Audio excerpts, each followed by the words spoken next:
Welcome to RICOH Spaces. In this video we're going to do a quick overview of the Insights section that has been updated for RICOH Spaces v2. We've made these updates because of the customer feedback that we've had and the fact that some of the features that we wanted to provide were not available in RICOH Spaces v1. Now with the launch of RICOH Spaces v2, we're able to upgrade the platform and provide these new features. To find the Insights section, we're going to move over to the left-hand menu and click on the chart icon which is labelled Insights. This will bring us to a new page and we're going to go into Desk Overview.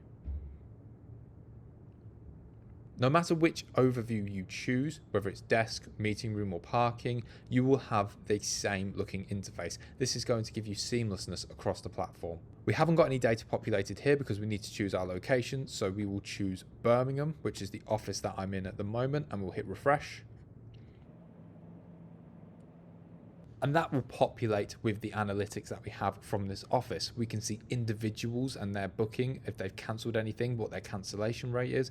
We can see groups of people, so different teams. We can also see desk bookings by day of the week, which day is most popular for people to book desks and come into the office.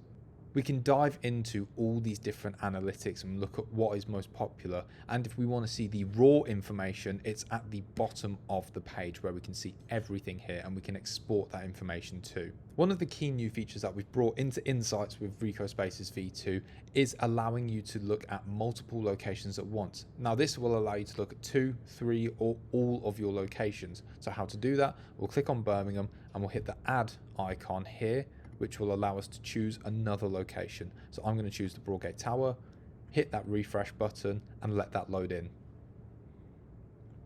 Now with the addition of Broadgate in, we can see that the numbers have increased and we can see how that has affected the stats going down. When we look at the charts and graphs, we can see that it includes both locations, and the more locations we add, the more we can have here. You can have all of your locations available at once.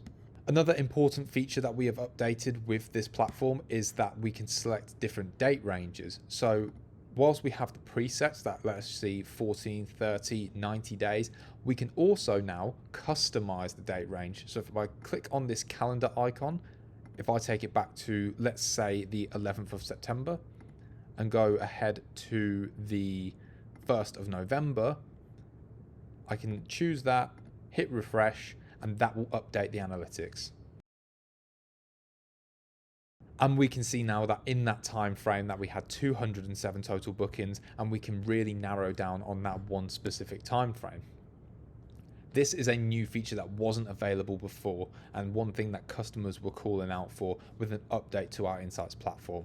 We hope you enjoy using the updated Insights section in RICOH Spaces v2 and can play around with some of these new features for better visibility of your data. Thanks for watching and enjoy.